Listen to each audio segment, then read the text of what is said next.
Are you struggling to get a bank account? Contact us for FNB business accounts without work permit. Yes, no work permit required. Contact us for this type of an account and enjoy FNB banking. The process is simple and easy, only your passport is needed. Vedare tinokuchingamidzai zvekare kune chimwe chirongwa pano paZim Facebook Secrets and Confessions. Tadzoka zvekare nemamwe mamessages. Rekidzai tibva tapinda mumamessages edu atadzoka takakubatirai. Message yedu yokutanga yakamira sekudai so. Hanzi makadi zvenyu mukoma, ndinokumbirawo kuti munge muchindiposterawo nyaya yangu makavika chitupa changu. Ndauyawo pano ndiine confession yangu iyo yandiinayo. So mukoma, ndinoda kureurura kuti ndakaurayisawo friend yangu thinking kuti I was going to be able to marry the wife, but hatina kuzowirirana mushure mekunge tazotanga kugara tose because akabva achizotanga kudananawo neumwewo murume uyo waainge akambodanana naye apo pavainge vachiri kuchikoro. So nyaya yangu yakatangira apo patainge tichiri kuchikoro koza. Zvino takati tabata mari sesyndicate, friend yangu akabva achizotaurirana nemuridzi wemine behind our back, ndokubva tazovharwa mari yaya. Munongoziva vanhu vakuru vanenge vaine maconnections nevanhu vanoita zvepolitics.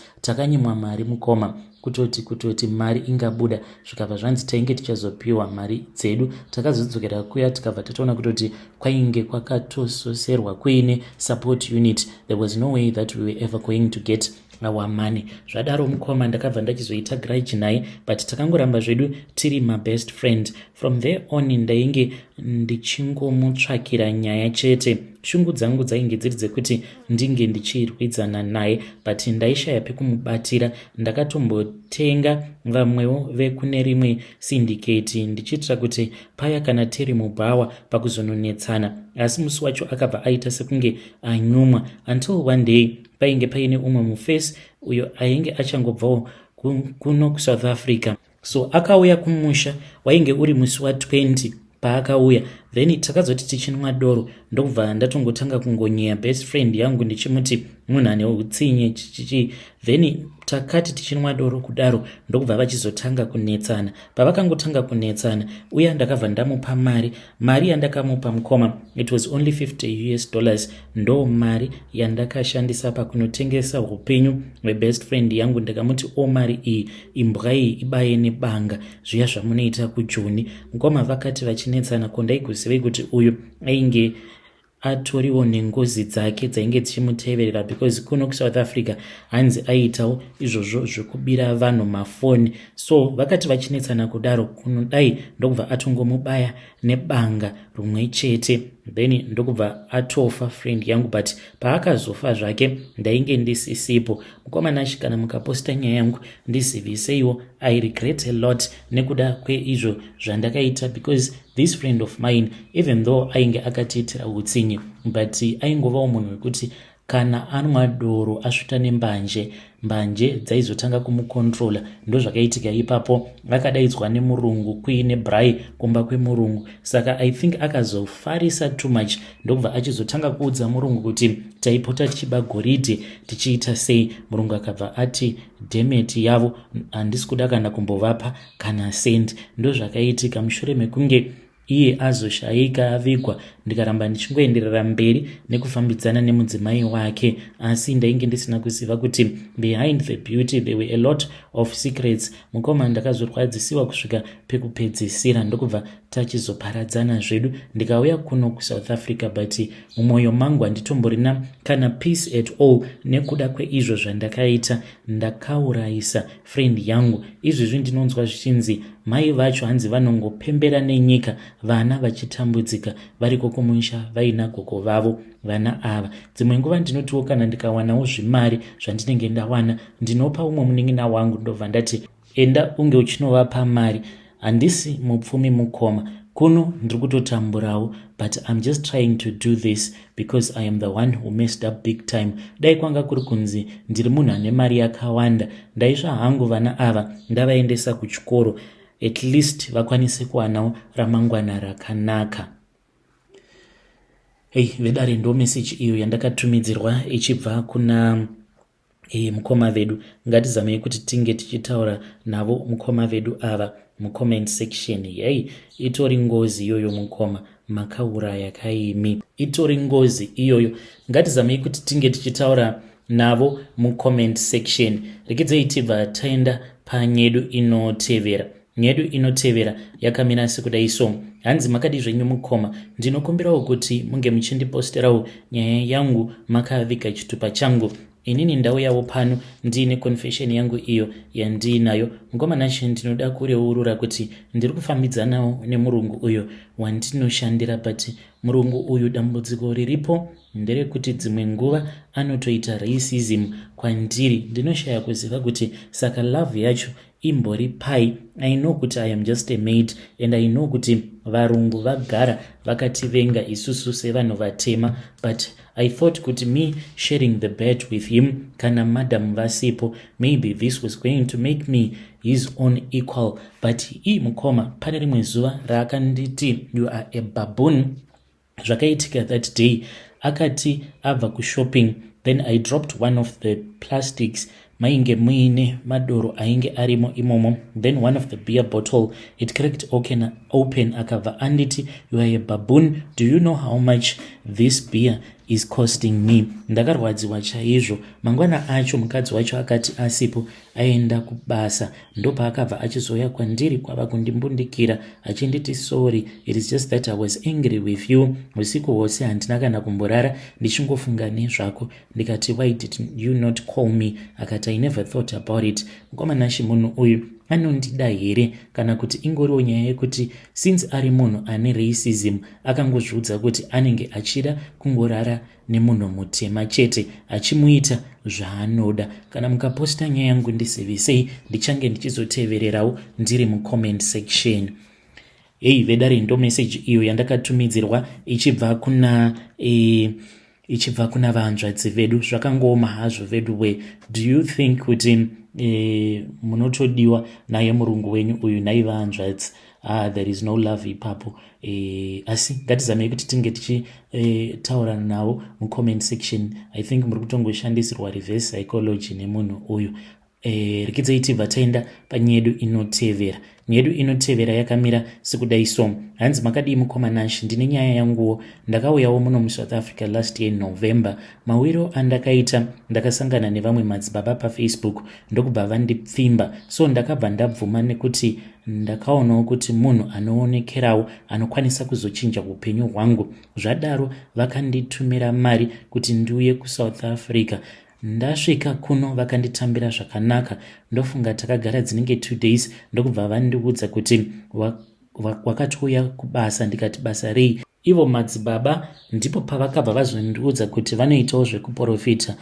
Ndipo pavakatanga kundiratidza zvinhu zvavanogadzira, nyanga, zvitsinga, nyoka, asi nyoka netsuro vainotenga kumashopu emanigeria. Saka inini basa rangu ndakanzi pavanofamba kudzimba dzevanhu ndini ndinobatiswa zvinhu izvozvo. Munhu aitouya kumba masikati vomuti kumba kwenyu kune chidhoma chinorara nevana venyu, tsvakai 5,000 ndiuye ndizochibata. Saka inini ndinopiwa katsuro ndobva ndaisa muhandbag because handi munoziva kuti vanhu vanotrusta vanhu vechikadzi zvakanyanya. Saka pane mafuta andinopiwa ekuzora. Saka tinotopinda mumba zvakanaka paya panonzi vanhu tsinzinai tinge tichinamata. Ndinobva ndaburitsa katsuro kaya ndoisa pakawanda. Vanhu vanenge vakatorivara nekuda kwemafuta iwawo andinozorwa, saka havatombozvioni. So ndinobva ndazoenda kusaidhi kune katsuro ndomira ikoko. Inenge itori sign yekuti madzibaba vange vachiziva kuti ndiko kwandakaisa. Saka vanobva vazochema nemweya. Vachichema nemweya kudaro vanenge vachitenderera imba yose. Vozopedzisira nekwandinenge ndakamira ndaisa katsuro kana ingava iri nyanga. Nyanga iyi magadzirirwo ayo inonamirwa minzwa yenungu yoiswa glycerin nemagazine, so zvikasangana rinobva raita kunge ropa.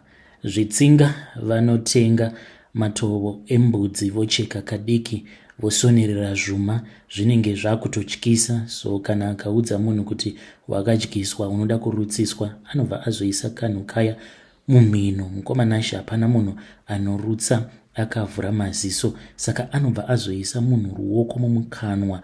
Munhu paanenge ava kurutsa obva azofura kanhu kaya kunge ari kupfura madziwa kutodonhera pamarutsi. Saka zvinhu zvekuti ndiri kuitiswa but ndichiuya handina kuziva kuti munhu ndozvaari. madzibaba ava zvavanoita kana vaakubata zvikwambo zvavo zvenhema, pamba pega pega vanosiya vaita tsvina. Handizivi kuti imhiko here ende munhu uya wekuti ane magic zvekuti anokwanisa kunamira mucheka kumadziro wototanga kutoona zvose izvo zvinenge zvichitoitika mulife mako. So mukomanashi ndakarwadziwa, taenda kune imwe imba ndokubva ndanzi monera nyoka muchiuno tiende kubasa. Saka akati vanoda kunongebera baba vepo vechikuru kuti vanoroya. Saka akati ndikangovaguma chete nyoka iyoyo inobva yatoenda muchiuno mavo.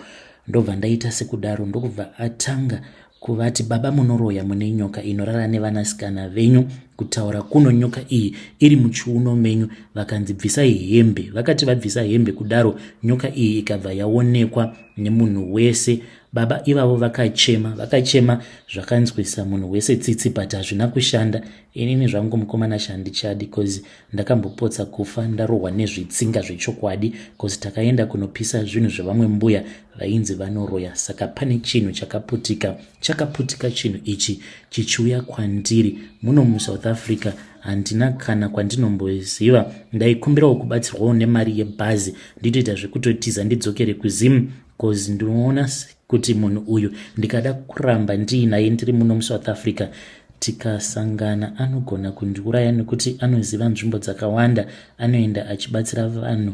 Kuramba ndiri muno ndinenge ndisisiri safe zvachose nekuti munhu anotova nemukurumbira wekubatsira. Saka anoziva kuti akasiyana neni ndinokwanisa kuzotaura nyaya dzake. Shona inoti rooranai vematongo. Ndo chokwadi zvevanhu vepasocial media. Ndadzidza zvakawanda mukoma zvandakasangana nazvo pamazuva mashoma awo atagara tese nemunhu iye. Ndinokumbirawo kuti munge muchiviga chitupa. Ndiri kuda kumutiza ndidzokere kumusha but handina kana mari, ndibatsireiwo. Hei vidare, ndo message iyo yandakatumidzirwa ichibva kuna vanzvadzi vedu avo. Zvakangoma hazvo vedu we. Strange things indeed they do happen in this world. Akomanaka munoreva kuti vanhu vazhinji vaya vanozongobuda pamasocial media vachinzi imimi makaromba. Do you think kuti sometimes vanhu ivavo vanenge vatongonyeperwawo kunzi makaromba here? Tell me what you think in the comment section. Zvinotyisa kani pakaipa but madzibaba ava I think it is clear kuti vanoita havo zvefake but kuromba vakatoromba madzibaba ava. It is clear because kana vatori nenyoka dzekuti dzinoteerera kuti ibva pamunhu uyu chienda pane munhu uyu, zvinoreva kutoti naivowo vakatoromba. You need to be careful these days when it comes to things of spirituality. Rikidzai vataenda panyedu inotevera. Nyedu inotevera yakamira sekudai. So hanzi makadi zvenyu mukoma, ndinokumbirawo kuti munge muchindiposterawo nyaya yangu makaviga chitupa changu. Iyi mufunge zvenyu, Mwari ngavandiregerere, but I could not risk it. Shuwa munhu kwava kutanga kuda kuita sika kwava kuti ndoda kuti tinge tichizoenda kuma-DNA. Munhu takamuurayira kure mukoma. Right now nditori nepamuviri pebaby number 3. Ndakabva mukumitiswa zvikare navatezvara vangu. So this is the story of my life. Ndakaroorwawo apo pandainge ndichiri form 4. I don't know if it was a fake pregnancy or what. Ndakangonorara nemukomana wangu only once. Then I discovered kuti I had skipped my period. Ndikaudza friend yangu akabva nditi inhumbu ndikaramba. Then I started to have those morning sicknesses ndichiita sei, and then I discovered kuti I was pregnant. Ndokubva ndatizira because pamba namudhara painge pasingatomboite kuti ndige ndichigara ndiine nhumbu yangu. Ndakaenda and I was well accepted into the family. After that mukoma nhumbu yayo ndokubva yachizobva. kutoti mwana zvakabva zvaramba. Ndakagara nemunhu wangu for about 2 years. Vamwene vangu vakoti votanga kupopota vachicomplaina, so vamwene ivo vaita basa rekuhodha, vaenda kana kunana Tanzania, Namibia vachinohodha. Nerimwe zuva mukoma ndakatoti ndiri mukitchen, vatezvara vangu vaiva mudhila, then ndokubva vangosvika pamba, ndainge ndiri ndega. Ndakangokaruka vava kutondibata-bata, vakabva vanditi ndikuzviona kuti mwana wangu ari kutadza kukumitisa. Ndakapererwa ende ndaiva nestress yekudawo mwana. Mukomanashi, I just decided to let it go. Ndokubva vachizorara neni, vakangorara neni 2 times. Ndikabva ndatoona kutoti ndainge ndatobatira pamuviri, ende vakatoti make sure kuti you avoid your husband. Mukoma ndaita sekunge munhu ari kurwara kusvika ndatoona kutoti I have skipped my period. Ndakati maybe it was just my imagination, kudai ndava kutorutsa ndine nhumbuka apa ndainge ndava kupa manje murume sezvavainge vandiudza kuti now he won't be able to calculate. Ndakapiwa mwana wekutanga, mwana wechinumber 2, Mukomanashi. That was when he said, you know, this man, the DNA man, is very interesting. It's not like I don't trust you, but I just want to go there, not repama camera. Ndakabva ndaudza vatezvara vangu, vatezvara vakabva vati ainetse baby, I am going to make a plan. Vatezvara vangu mukoma vakaenda kune imwe ng'anga yavo yekuchipinge uko. Murume wangu, he then had an accident. Handidi hangu kutaura kwazvakaitikira, he died on the spot. Mukomanashi, that is what we did. Inini navatezvara vangu. Kana mukaposta nyaya yangu, ndizivisei ndichange ndichizotevererawo ndiri mucomment section. I was protecting his image because vanhu vanotongoti akafa hake, but akasiyawo mbeu yake panyika. Vedare ndo message iyo yandakatumidzirwa ichibva kuna vanzvadzi vedu. Zvakangoma hazvo vedu we. Ngatizamei kuti tinge tichitaura navo vanzvadzi vedu ava mucomment section. Yeah. Strange things indeed they do happen in this world. Salvation Prayer. Father, Lord, I come into your presence as a sinner. I confess all my sins. Please forgive me. I didn't know any better. I promise not to go back to my old ways. I believe that Jesus Christ came and died for me on the cross of Calvary, so that my sins can be wiped away. I accept Jesus Christ as my Lord and personal Savior. Be the Lord over my life. I promise to serve you forever and ever. In the name of Jesus, Amen.